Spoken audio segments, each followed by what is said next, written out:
Bueno, como lo decíamos, lo tenemos como invitado a Luis Dalagro. En realidad lo habíamos comprometido ya desde hace tiempo. El día posterior a las elecciones estás acá. Empecemos rápido para que ocupemos lo mejor posible del tiempo. ¿Qué pasó? Me parece, vamos a salir de la coyuntura, te propongo otro ejercicio. Me parece, hoy lo escuchaba Cafiero. Salgamos de lo normal, de todo las zarazas que se expresan. Lo escuchaba Cafiero diciendo que la gente no quiere volver para atrás. Y tiene razón, no quiere volver para atrás. No quiere volver para atrás a la metodología política del kirchnerismo que ya había perdido las elecciones en el 2015. Exacto. Esa metodología política que fue largamente rechazada durante muchos años y que tiene que ver con una forma de acumulación de poder que básicamente se sustenta sobre la cristalización de la pobreza con planes sociales, etc. Es cierto que tampoco quiere volver a la lógica económica del macrismo, porque yo te dije la última vez que estuvimos acá que los dos extremos de la grieta, tanto Cristina como Macri, tenían mala imagen, incluso en Córdoba. Es seguro. Y fíjate que uno de los derrotados, el otro de los derrotados en Córdoba, además del kirchnerismo, es el propio Mauricio Macri. Claro, seguro. Y lo mismo le pasó en Santa Fe a Macri. Y lo mismo le pasó en Santa Fe. Entonces, lo que me parece a mí que el mensaje es mucho más complejo el que envió ayer la sociedad argentina y que tiene que ver con estas dos cosas. Con una metodología política que ya ha sido rechazada. Vos fíjate que Alberto Fernández, ¿cuándo tuvo imagen positiva inédita para un gobierno acá en Córdoba? El 69% de imagen positiva. Cuando fue el inicio de la pandemia, en donde se alejó absolutamente de la metodología política y de construcción de poder y de persuasión que caracterizaba propiamente el kirchnerismo. No, hizo tenía otra cosa. Un mensaje calmo, un mensaje coherente, de integración de distintas fuerzas, de consulta, de construcción de consenso. ¿Y cuándo empezó a perder? Cuando empezó a ser fagocitado por el cristinismo y empezó a asumir las metodologías del kirchnerismo como método de acumulación de poder. Claro que tampoco quiere la lógica económica del macrismo, porque esa lógica económica también hizo mucho daño e hizo que volviera moderadamente, entre comillas, el kirchnerismo al poder. Es decir, esta es la lectura que hay que hacer. ¿Seguro? ¿Por qué volvió a ganar Cristina con un moderado en la presidencia de la Nación? Porque precisamente moderó la metodología política del kirchnerismo y que perdió efecto cuando ese moderado dejó de ser moderado. Claro. Pero fue en rechazo de una metodología económica, de una lógica económica que ya había generado mucho daño también en la Argentina. Entonces, lo que ha quedado ayer en evidencia es que una cosa y la otra han sido rechazadas. Voy a decir, pero el país se pintó de amarillo, ganó. Sí, si mirás los resultados por emblema es exactamente así y es lógico que se haga esa lectura. Pero después cuando vos te metés adentro de los emblemas, los candidatos no superaron el 30%. Es decir, aquellos que tú decís que tampoco hay una legitimación de alguien en términos políticos.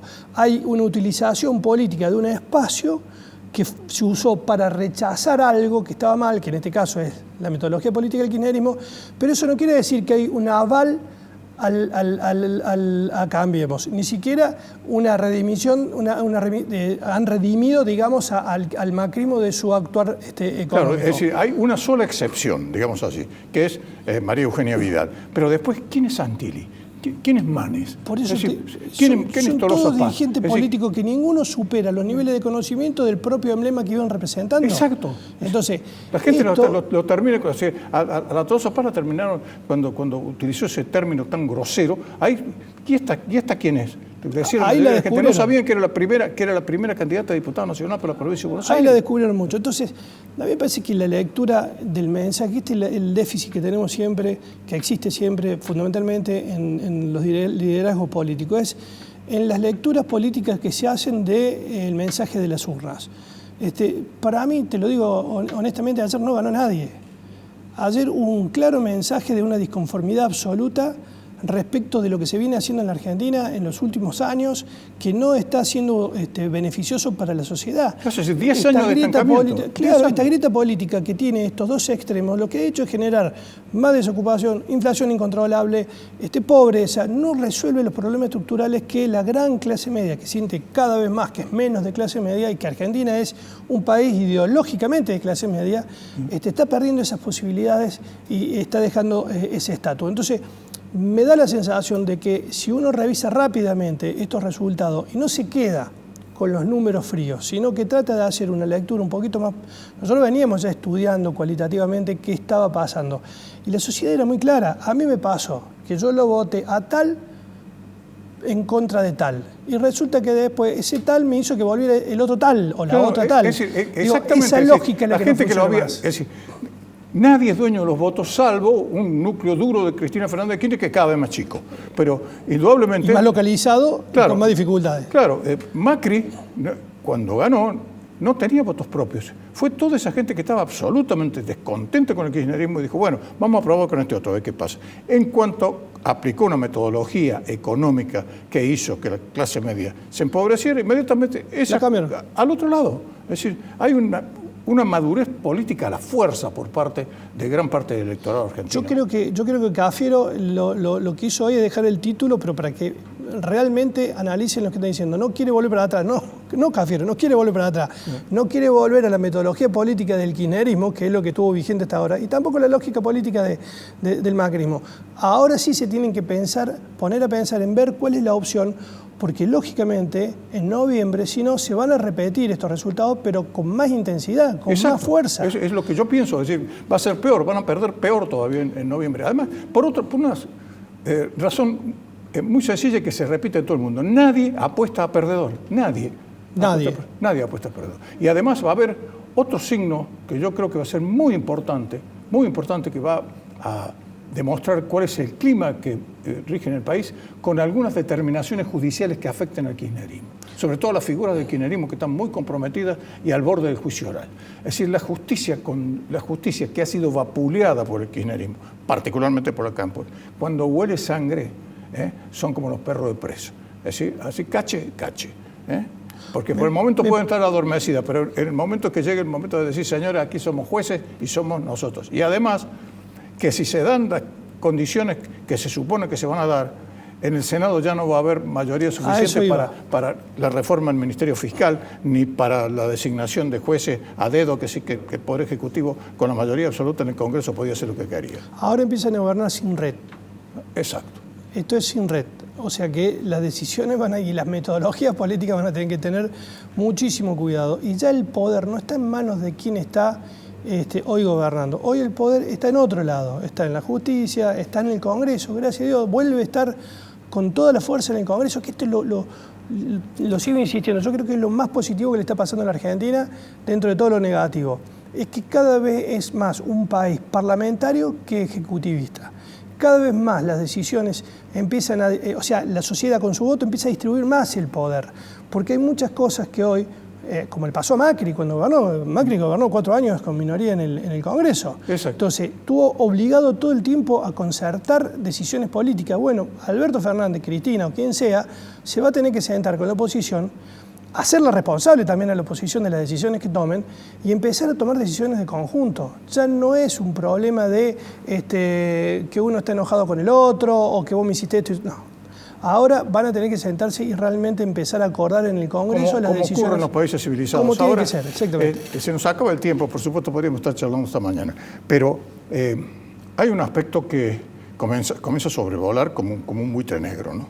Que son las sombras de Fernando de la Rúa y de Alfonsín, es decir, la del helicóptero. Pero en este caso como consecuencia de una lucha intestina que podría llegar a tener consecuencias imprevisibles para una nación como la Argentina, sobre todo en las condiciones en las cuales nos encontramos, y pensando que nosotros estamos viendo como si fuera la elección definitiva en noviembre, pero quedan 2 años de gestión, 2 años. ¿Cómo lo ves a eso? Digo, por lo poco que uno puede ver y plantear a partir de ahora, porque se abre un escenario nuevo en la Argentina, post pandemia, tenemos otra sociedad con otros niveles de tolerancia, lo hablábamos recién fuera del aire en el corte.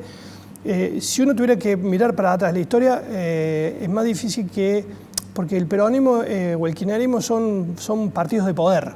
Exacto. Entonces, cuando sienten que pueden perder el poder, de alguna manera se ordenan, ¿sí? De alguna manera saben que el poder es lo único que no pueden perder. Pueden perder una elección, pero no el poder. Distinto a lo que le pasó a quienes vos mencionaste antes, que el radicalismo está visto más como un partido testimonial, digamos, más legislativo, más parlamentario. Esto fue siempre la gran diferencia entre el peronismo y el radicalismo. Si decían, el radicalismo no sabe gobernar, no podía gobernar porque no tenía un proyecto de poder, que sí tiene el peronismo.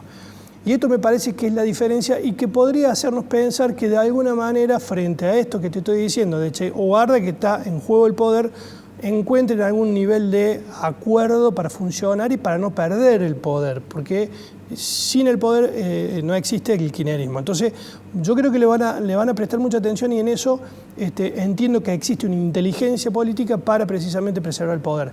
Eso me hace suponer que van a encontrar algún tipo de equilibrio y que van a tratar de buscar la forma de poder subsistir y darle, digamos, a estos 2 años que quedan cierta previsibilidad para ver si pueden llegar a instalar alguna opción de cara al 2023 que le permita seguir en el poder.